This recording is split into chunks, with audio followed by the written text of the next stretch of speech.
So to help us understand the significant impact that anime has in the world, I'm joined today by the hosts of the Anime Addicts Anonymous Podcast. Welcome Chiaki and Mitsugi to the show. Hey guys, welcome. It's great to be here. Hey Anthony, it's good to be on your show. I have to admit that I've been sort of following you since you started doing your podcast. So you're on my rotation of commuting podcasts I listen to when I'm driving in the car. So I'm kind of like I'm like a secret stalker. I'm just pretty excited because Gaijin Pop got me over to Japan. So we got you over to Japan? Yeah. How else do people come to Japan? Even I got my job at Gaijin Pod. Yeah, right? Actually, why don't you guys give the audience a quick background on yourselves? What do you guys do here, and how did you get to Japan?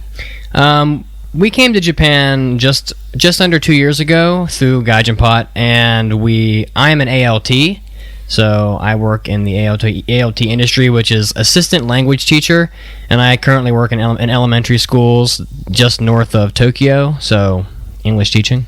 I also work just north of Tokyo, but I work at an international school, so the entire curriculum is based in English, and I'm just a normal teacher: math, science, social studies, reading. Oh, so you're a real teacher. I'm a real teacher. Oh, okay.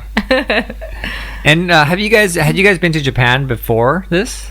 Yeah, I lived in Japan for 6 months at Kansai Gaidai when I was studying there, down in Kansai area, Osaka, and then I've visited Japan once or twice after that before moving.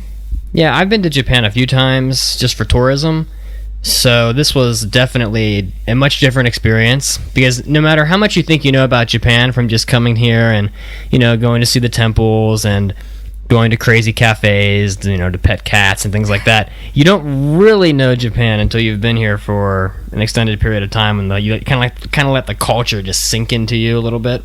Well, I think especially for you guys, because you guys are a little bit in the Inaka part of Japan, right? So there's nothing but Japanese culture around you. Yeah, we've both attended hour-long community meetings that compose of 45 minutes on the proper way to distribute and get rid of your trash. Is that an earthquake or was that a truck going by? That's a truck. Okay.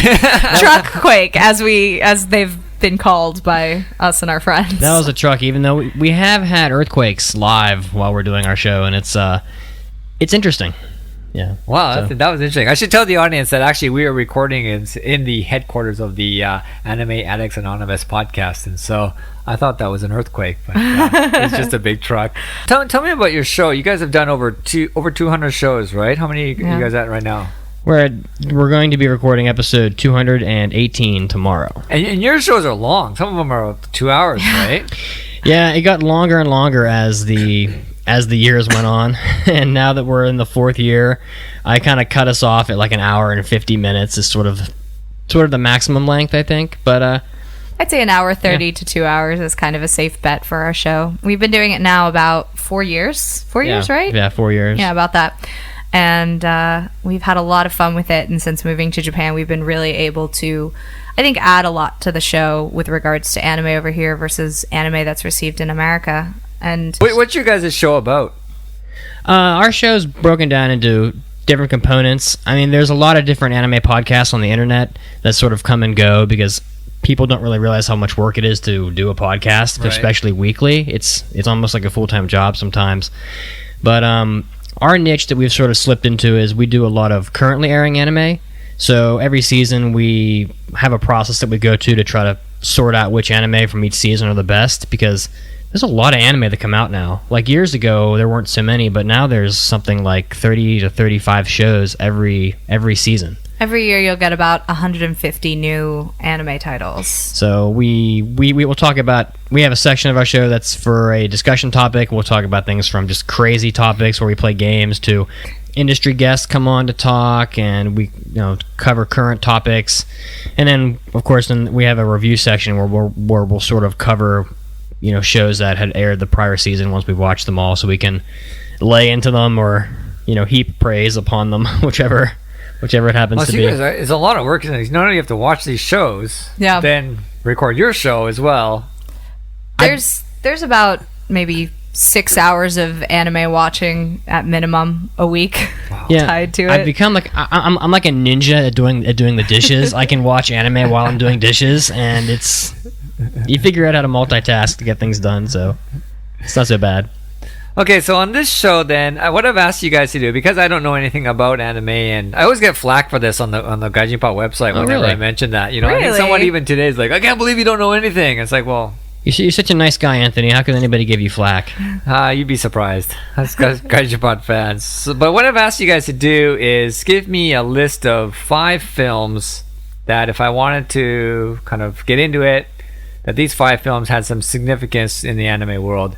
And so we're going to cover that. Gives me a kind of a starting point. I think it gives the audience somewhere to also start as well. Yeah, sure. So let's start with the first one. The first one is a film that I've heard of. I've heard of it. I know it's tied to motorcycles.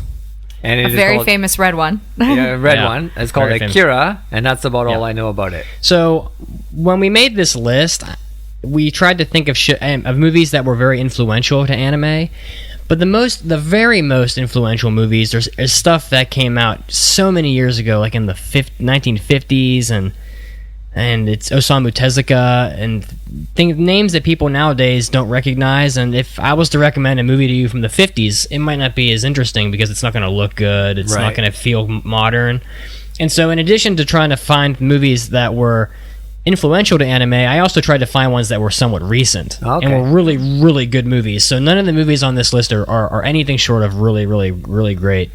And so both influential and something that you will enjoy watching. Right, okay. So Akira is, it's probably the most well-known movie on the list, I think.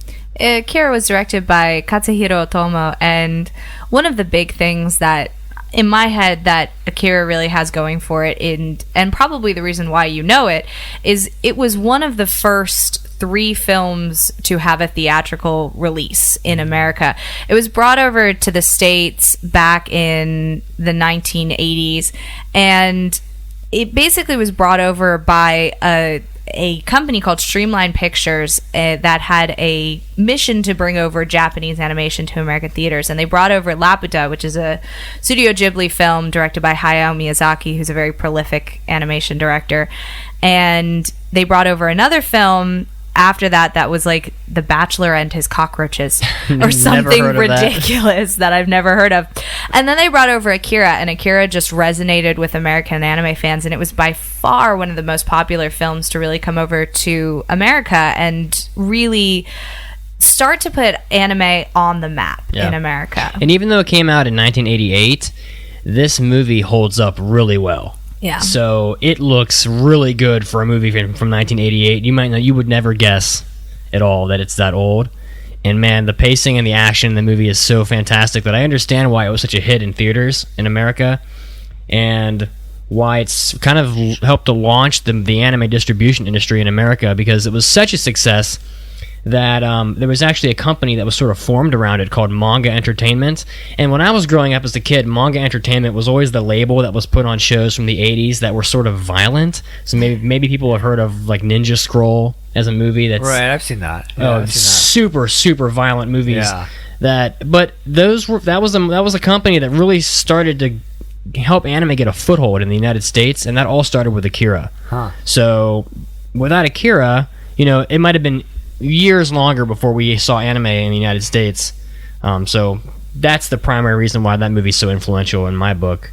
And Manga Entertainment brought Ghost in the Shell over, and Highlander, and so many other movies that were also really successful. Now, for anyone interested in just the movie itself, if you're watching Akira, it's basically a post-apocalyptic Tokyo where you got biker gangs and you got things exploding and scientific experiments. A little Mad Max flair to it. I could see that. It's definitely a fun film. It gets a little bit of flack from the ending of the film. The ending is a little confusing. It's a little confusing, but it's as Mitsugi said, I think he said it best, it holds up. Oh yeah. What was the reaction to the film in the States when it was released?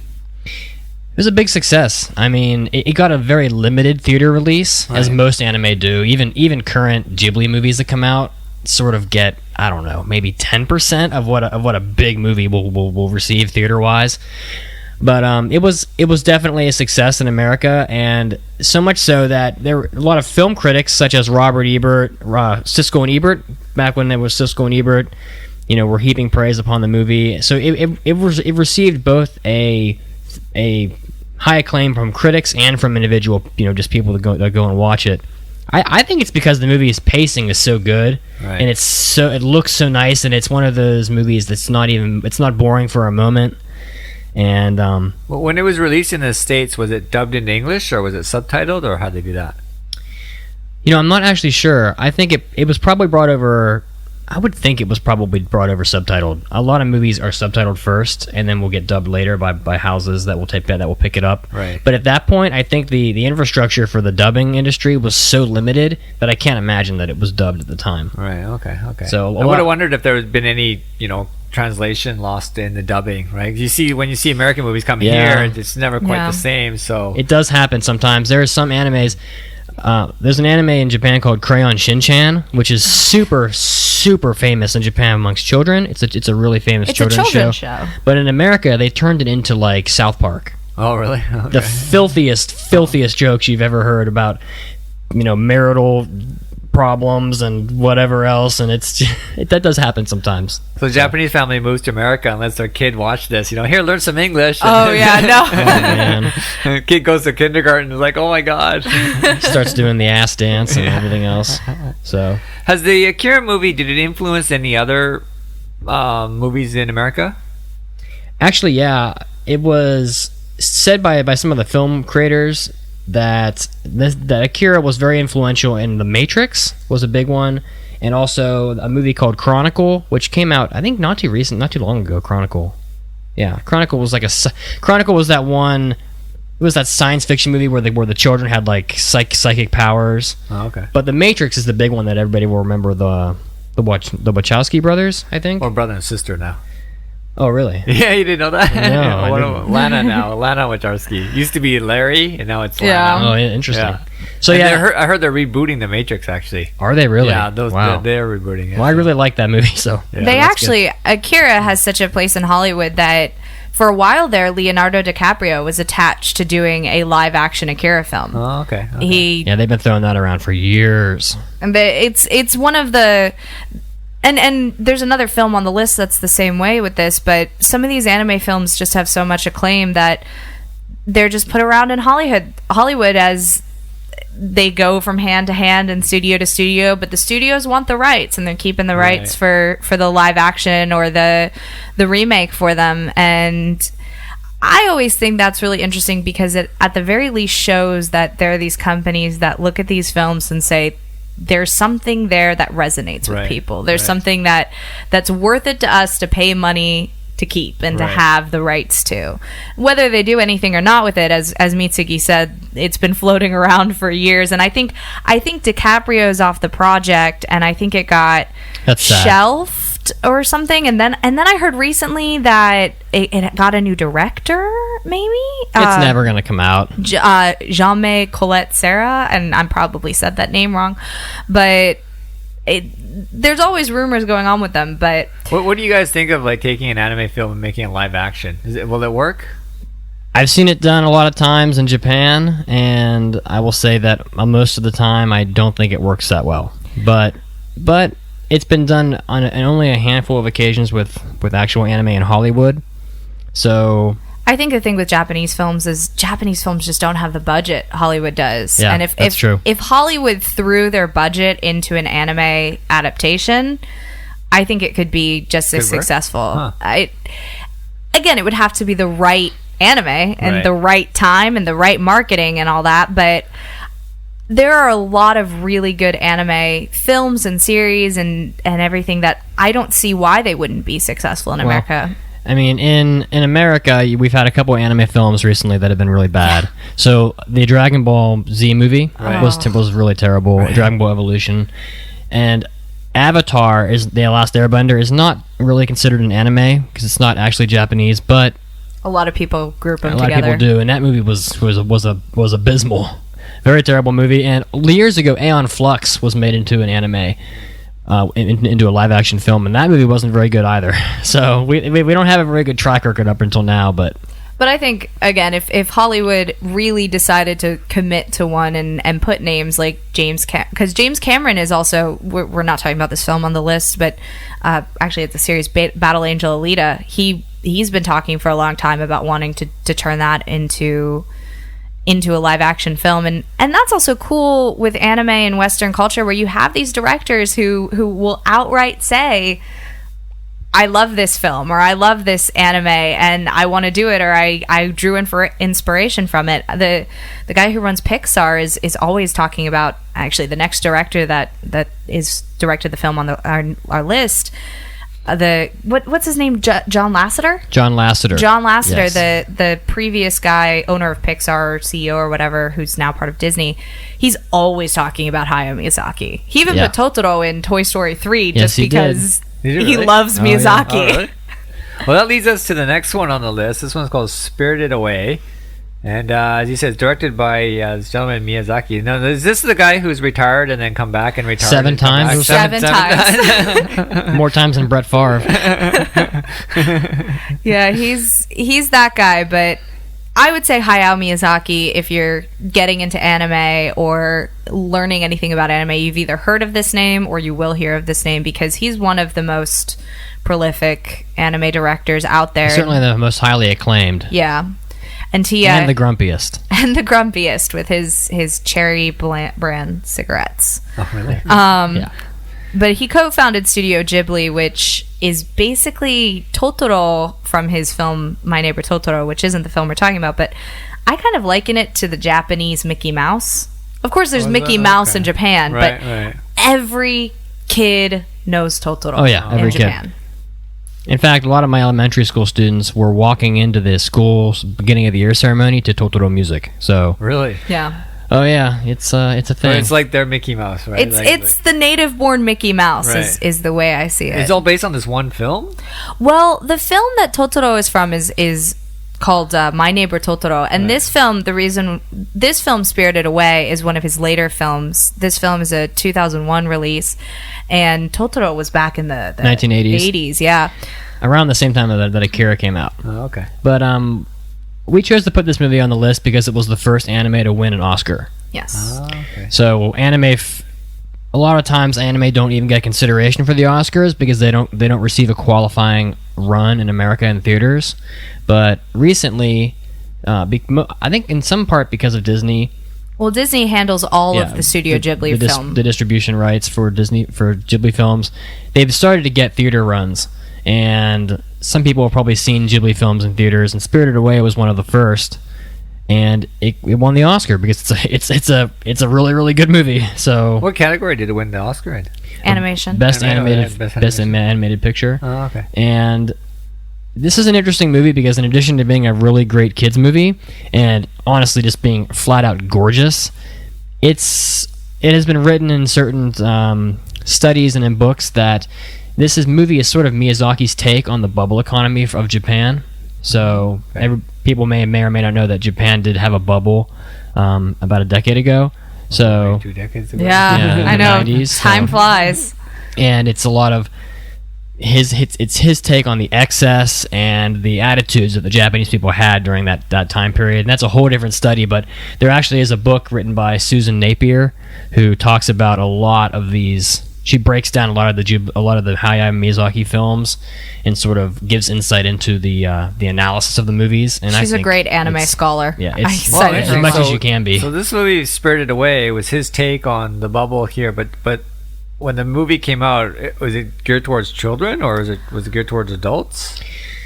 I definitely think it's a children's movie. So it doesn't really have any adult content in it. So there's no reason why it wouldn't be for children. And the main character is a young girl. Right. She's about 8. I think what makes the film wonderful is that I almost hesitate to call it a children's film. It's completely appropriate for children. Children can enjoy it, but children will enjoy that tale of a young girl who goes to a spirited, magical-esque land and is trying to find her way home, basically. Right. Whereas adults will watch the film and they'll see something completely different. And so it definitely has that multifaceted, multi-leveled aspect to it that different people are going to watch it and they're going to see different things in the characters and they're going to take away different things from it. And if you want to just shut your head off and go on the surface level of the basic plot and the ooh and the ah, the ooh and the ah of how pretty it is, oh, that thing is shiny, then you can 100% enjoy the film, and there's nothing wrong with enjoying it that way. And if you want to use it as a film for your film studies class in college and write a 10-page report on it, analyzing different symbolism and how it relates to anything from the bubble economy to Japanese religion, and because there's the Shinto aspect and the yokai spirits and everything like that, you could do that. So it really is a great film on all of those levels, and I think that's one of the reasons why it really should be on this list for me, is because it really doesn't mess up. No, it's a really great movie. Is that why this director, is it director Miyazaki-san? Is that why he's so famous? Because his films resonate with such a wide audience? I would say so. A lot of his films have an underlying message that goes with the film. For example, another famous one that he did is Princess Mononoke, and came out later. The theme of that is man versus nature. And the relationship man has with nature and things like that. What are some other films that he has with great messages?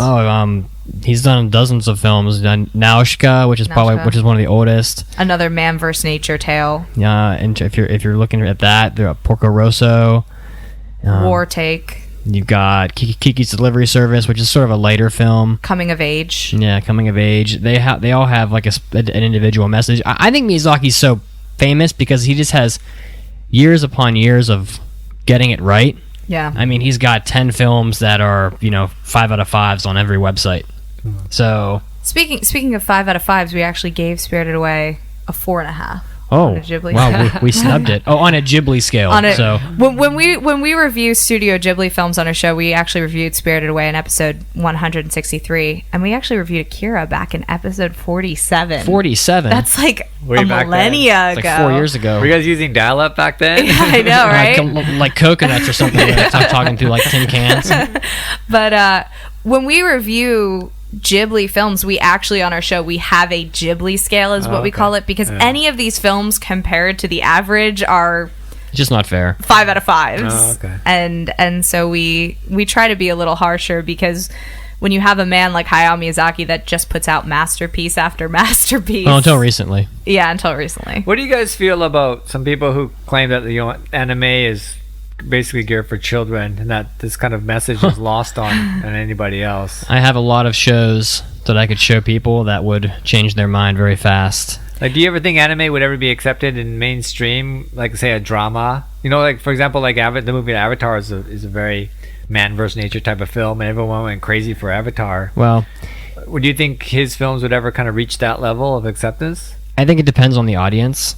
In Japan, anime is has a wider acceptance, but even in Japan, anime is has a stigma behind it, and that's a different subject to get into altogether. But I think it's very difficult for anime to sort of break through that mindset that Western people have, that it's that Japanimation, it's just cartoons. We can't take it seriously, and that's something that anime suffered from since its inception in the West. So I actually, during my undergraduate in college, I was a critical media and cultural studies major, and a lot of my papers I focused on anime, because why not do what you love?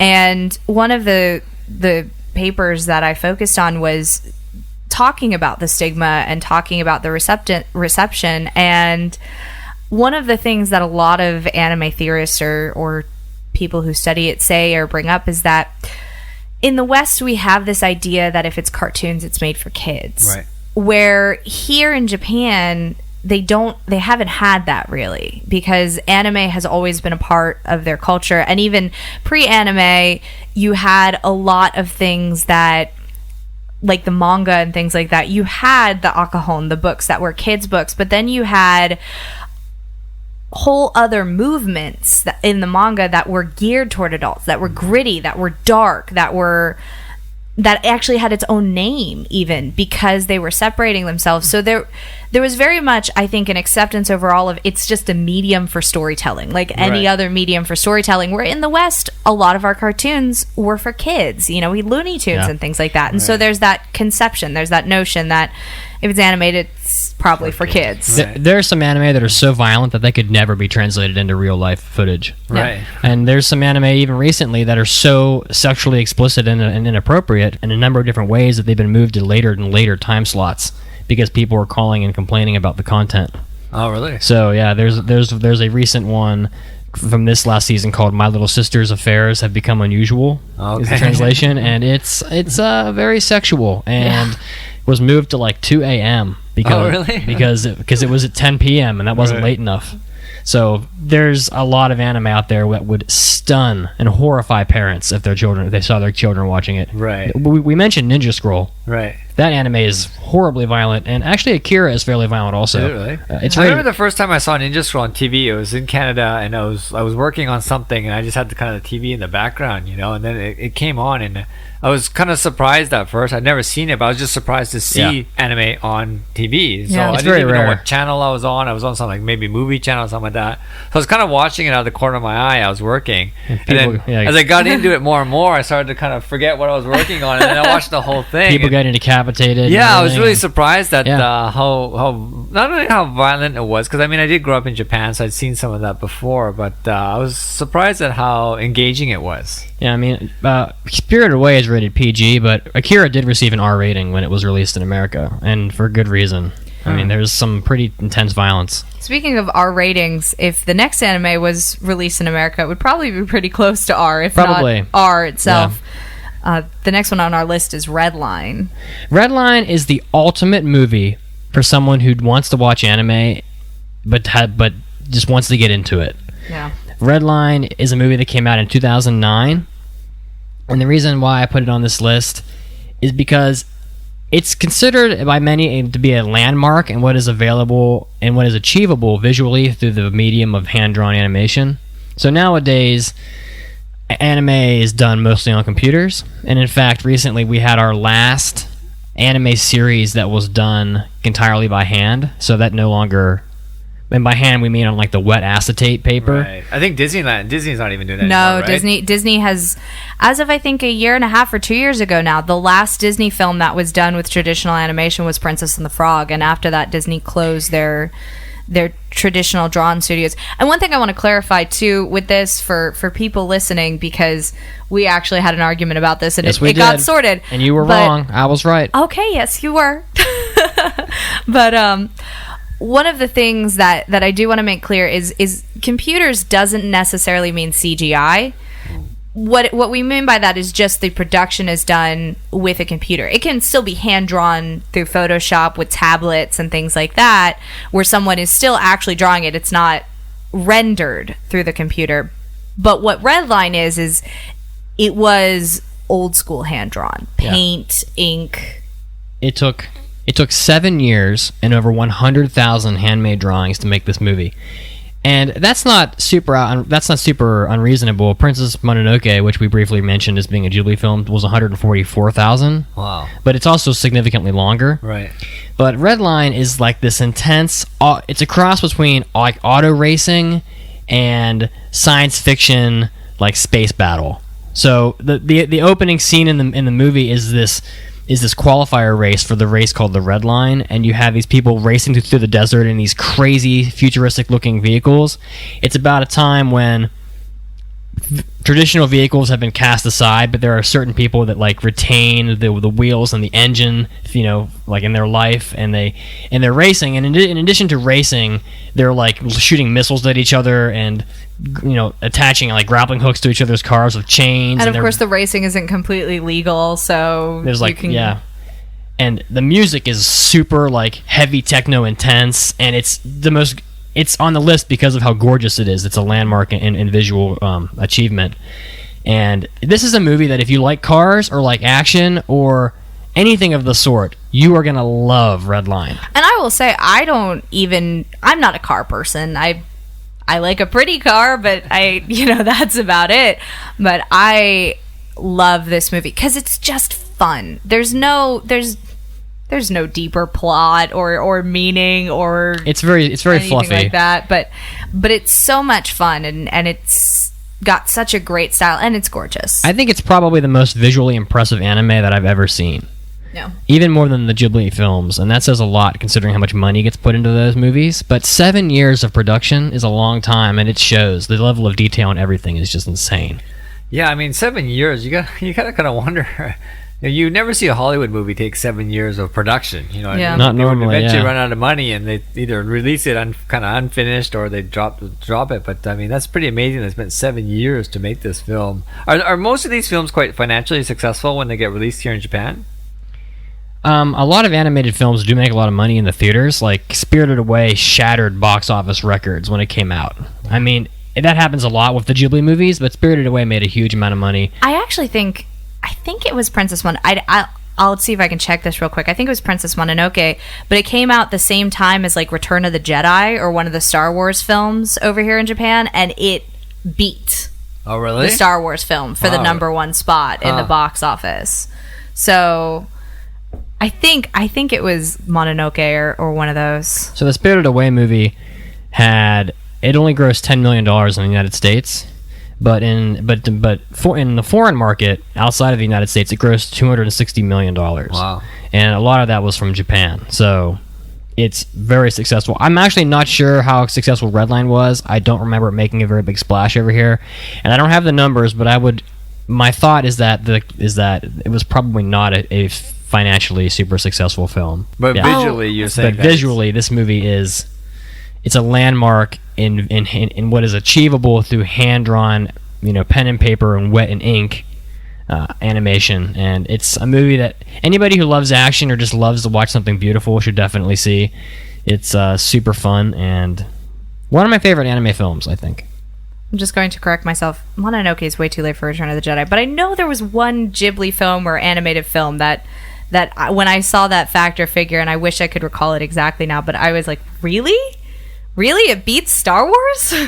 Well, there's two Star Wars. When you say Star Wars, it depends on what age group you're talking about, Yeah. Because if you're talking about like early Star Wars, I'm pretty sure it was one of the early ones. Then it's Maybe it was shocking, but Nazca, if like it was 1980s Star Wars, Oh, like okay, then like old school Star real Wars. Star Wars, Real Star Wars, not not the garbage that came out later. yeah, right? I mean, if it beat Phantom Menace, I'm not too surprised. Yeah. I think the local news will beat Phantom Menace.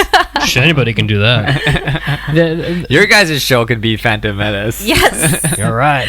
The primary studio that worked on Redline was Madhouse. And Madhouse is super famous. It's super famous, but I also recall hearing some news not too long ago that heard that Madhouse wasn't doing too well financially. So I'm not saying that it's because of Redline or anything like that, but there could be some kind of a correlation there.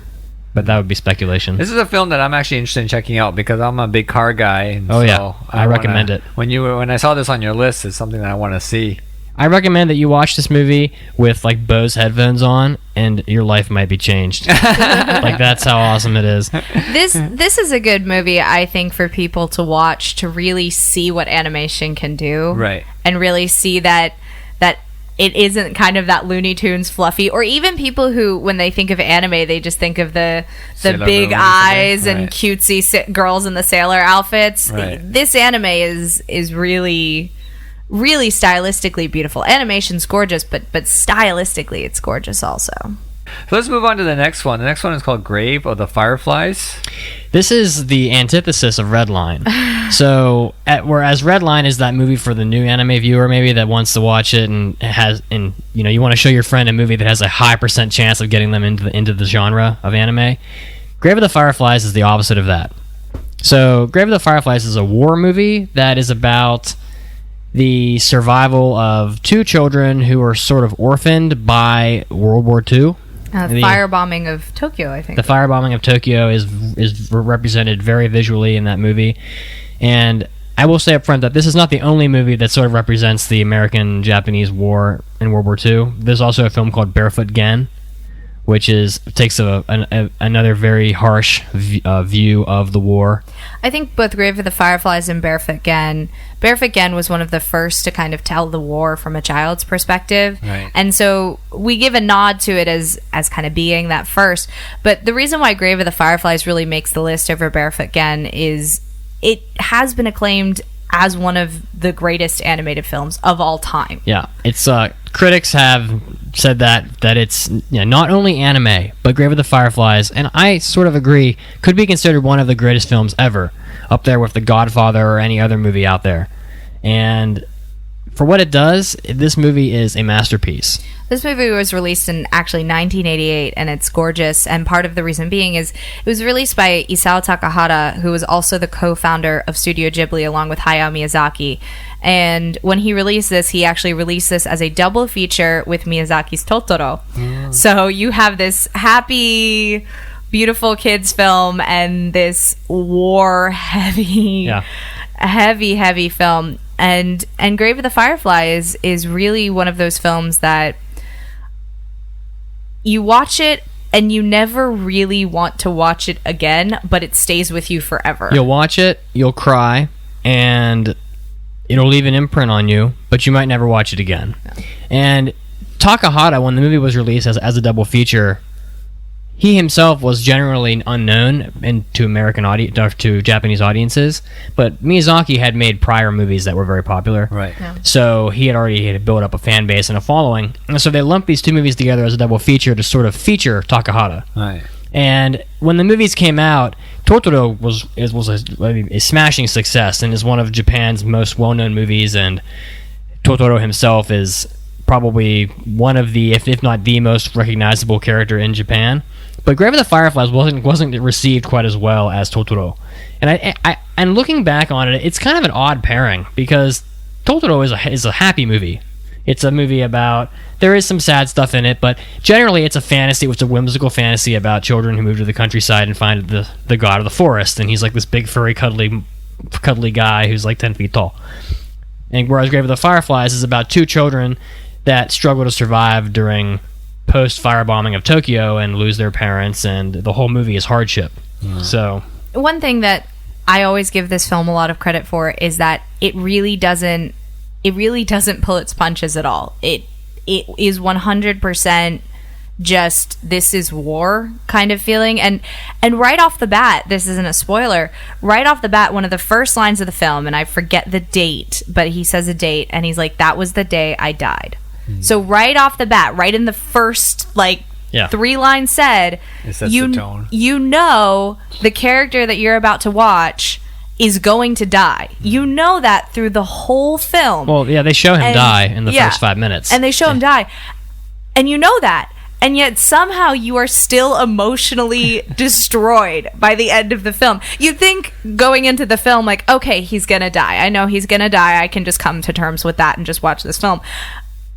But as it all happens, you're just wrecked. You're just emotionally wrecked. If you're like me, you sort of see the beginning of the movie where he dies in the train station and his soul leaves his body and he goes to be with his little sister, and they sort of board a train together and as like spirits or whatever the representation is of them going to heaven or whatever it is. But like for me, I think I forgot that happened in the beginning of the movie. So it's one of those things where you go back and when you watch the movie a second time, you're like, wow, they really give that to you right at the beginning. And it's really impressive how they do it.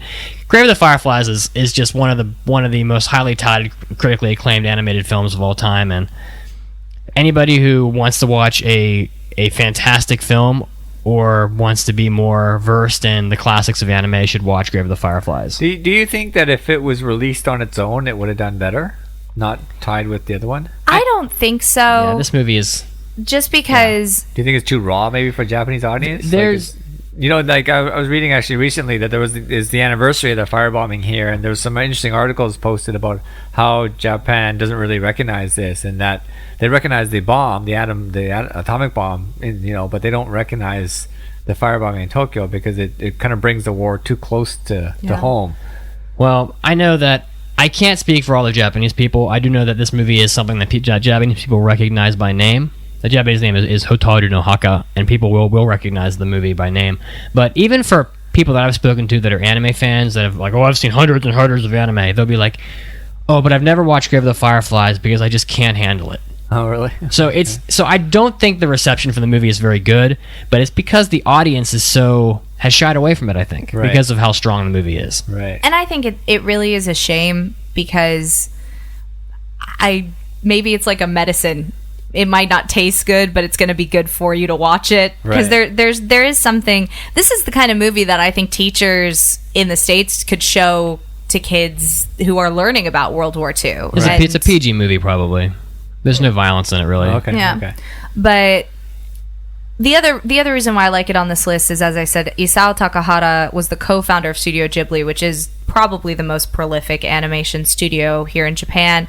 And Takahata makes amazing films. One film after the next is just really, really good. And he recently came out with his most recent film, The Tale of Princess Kaguya, is beautiful movie. Not as beautiful as Red Line, but very beautiful. Very, very different kind of beautiful. Yeah, I almost put them in different categories, but Red Line is more comic book beautiful, and Kaguya Hime is more like classic. You could just frame any shot and put it as art on your wall.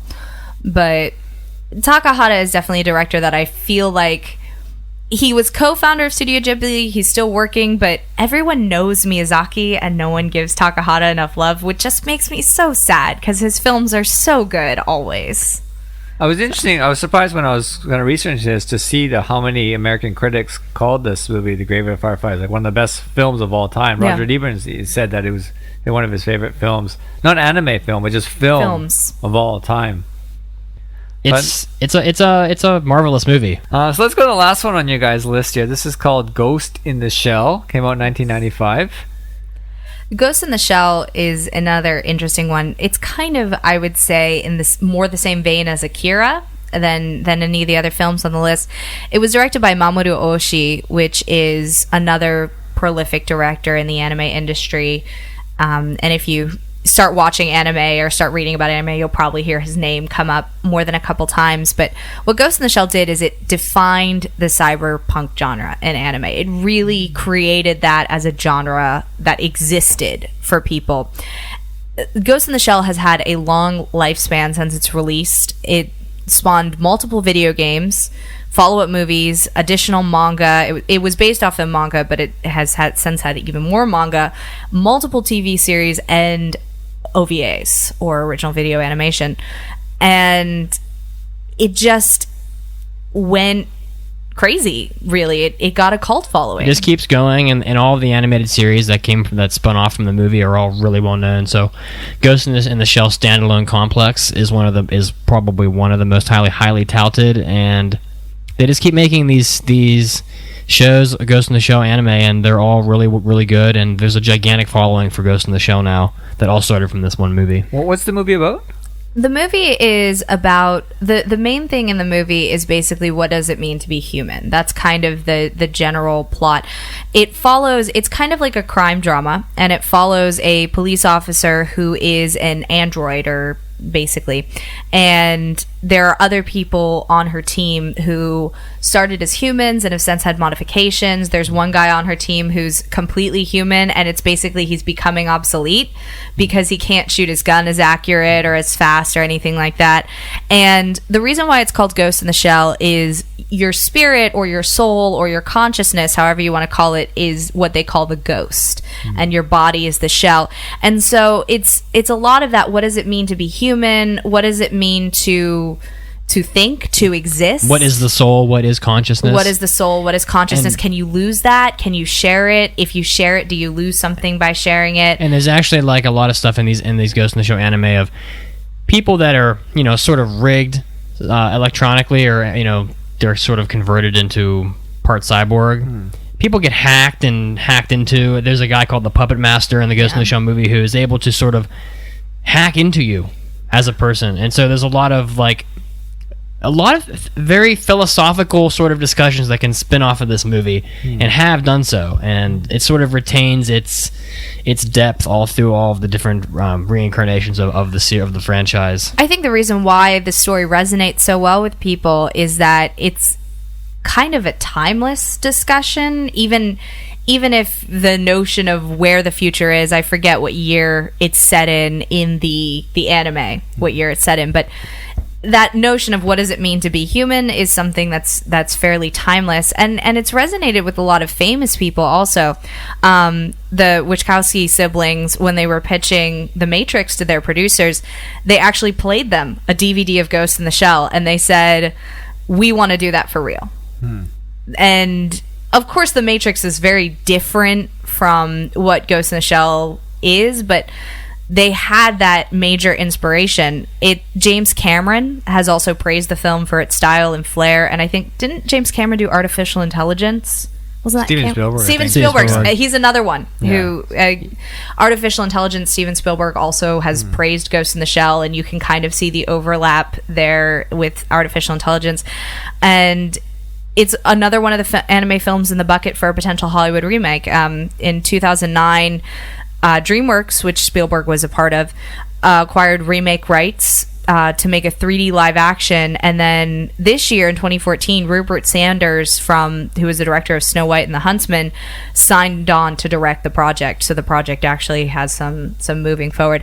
There's a script that's currently written and is being revised, and it's one of those anime films that until it actually is in production, no one's holding their breath for it to come out, because a lot of these anime remakes, as we said with Akira, they go through rewrite and this director, and then it's shelved, and then they get a new director and another rewrite, and then it's shelved, and until something actually moves forward, no one's sitting here going, this is gonna happen. Right.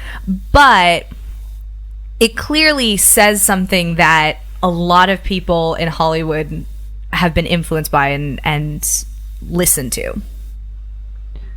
I guess there's always a risk with some of these films, like when they get kind of taken over by Hollywood, that the story can change a bit, right? You know, I was listening to actually a podcast on the way out here from the writers of the Dallas Buyers Club, that movie that came out that Michael McConaughey won the Oscar for, you know, and it's about a guy who has AIDS and he's kind of trying to find medicine. It was interesting to hear them talk about, because this has been in production for 20 years, you know, they wrote it 20 years ago and been trying to sell it, and it was interesting to hear them talk about how many studios they met and how different studios wanted to try different things in it. Oh, we'll throw a romance in here, and maybe the guy fights this other guy over here, and they really fought to keep their original story as the end. So you got to kind of wonder with some of these anime ones, if Hollywood gets in it, you know, this actor is really popular, let's throw a romance with this other actress in there. Everybody has their own take on what does the movie need to make more money. I think is what it all comes down to. And everyone loves a good romance. Yeah, throw a good romance in there. Even in Akira, this was back when Leonardo DiCaprio was involved with the project, and who knows where it is now for real, but one of the pieces of news that came out was that the setting changed from Neo Tokyo to Neo New York. Right, yeah. And a lot of people, when I say a lot of people relative to the anime scope of fans who care, but a lot of people got upset with it. And just the fact that one of the first things we heard after the fact that it might be getting made into a Hollywood film was that they were changing something. The first thing out the door was, okay, this is the first thing we're changing. And then it's kind of that feeling of, what else are you going to change? Because that was, I think, a lot of the problem. Well, the Dragon Ball Evolution movie had a lot of problems, but there were so many things that they just changed and got completely wrong. I think a lot of times when you have a big Hollywood star attached to it, there's so much financial obligation comes, because obviously he commands a salary, and also it's almost like the movie has to be a hit. Exactly. Right? Because if it's not a hit, then his career takes a hit, right? So if they attach a big star to it, so much has to come into it, and it kind of moves away from the original story. It's almost better, I think, if they were to release a live action, use actors that are not as famous, then they could stick to the original story a little bit better. Everything's all about money, and generally most movies have investors. Right. So everyone has to get their money, and everybody wants the movie to be a hit so they can all get their profit. So really, that's how it works. As much as the anime fan in me just squeals at the idea of Hollywood remakes and live action and things like that, for the most part, I don't really want it to happen, because I know how it will happen. Right. The squealing fangirl in me is going, oh, I want it to happen exactly as the anime is, but the realistic person in me knows that it won't. And so, for the most part, when I see things like oh, it's getting made, or oh, Leonardo DiCaprio wants to be involved with the project, or oh, James Cameron has talked about doing a remake or something like that, I sit there and I look at it and I go, don't actually do it, but it's so cool that people like you are saying that you like this. That's what's the biggest thing to me, is that you have these people who people pay attention to and people respect, and who are regarded as good storytellers, and they're saying this anime thing is important. And that to me is the biggest thing, more than if some it credibility, actually, right? Yeah. Well, thanks, guys. I really enjoyed talking to you and learning a little bit more about the world of anime. I'm actually interested in watching these films now myself. I really hope you do watch some of them, and if you do, promise to come let us know how you like them. I definitely think you should watch Redline, and and we'll have you on again at some point to talk with us on our own podcast.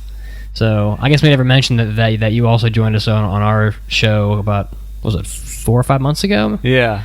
So that was a lot of fun, and I'll definitely watch them, and I'll come back on your show. And if people want to find out more about the world of anime and your guys' podcast, they can check it out at aaapodcast.com. And once again, I've been talking to Chiaki and Mitsugi from the Anime Addicts Anonymous Podcast. Thanks, guys.